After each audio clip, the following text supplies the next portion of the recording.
আসসালামু আলাইকুম। লাউ লাউ একটি শীতকালীন সবজি। শীতকালীন সবজিগুলোর মধ্যে লাউ অন্যতম। লাউ এক প্রকার লতানো উদ্ভিদ।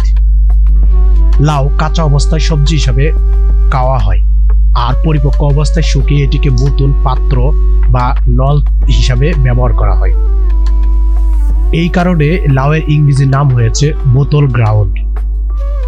কচি লাউয়ের রং হালকা সবুজ, আর ভিতরে সাদা রঙের শ্বাস থাকে।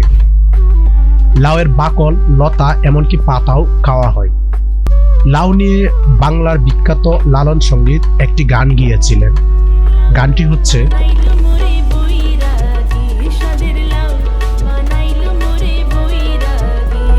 লাউয়ের চাষ পদ্ধতি তেমন একটা নেই।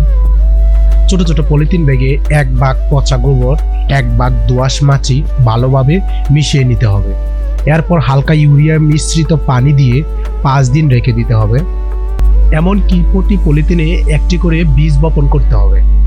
বীজ বপনের আগে 12 ঘন্টা পানিতে ভিজিয়ে রাখতে হবে।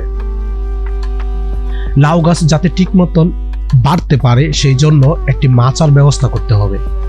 যদি কেউ লাউ ছাদে মেঝেতে শুয়ে দিতে চায় তাহলে নারকেলের চোবড়া বিছিয়ে এর উপরে শুয়ে দিতে পারেন। এছাড়াও প্রতিদিন সকাল বিকাল পানি দিতে হবে, কারণ ছাদে গাছে পানির একটু বেশি প্রয়োজন হয়। প্রতিটি হাফ ড্রামে একটি করে চারা রোপণ করা যাবে। লাউয়ের ভালো জাতগুলোর মধ্যে হাইব্রিড মার্টিনা, ডায়ানা, বৎসা ও তাপসি।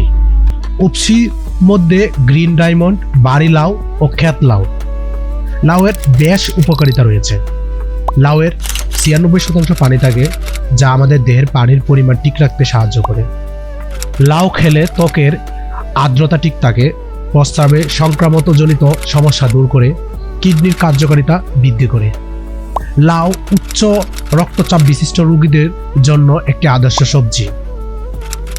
লাউয়ে রয়েছে ক্যালসিয়াম ও ফসফরাস, যা দেহের ঘামজনিত লবণের ঘাটতি দূর করে থাকে।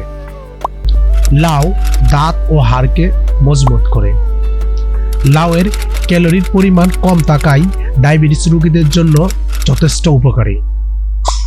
লাউ চুলের গোড়ায় শক্ত করে এবং চুল পেকে যাওয়ার হার কমায়।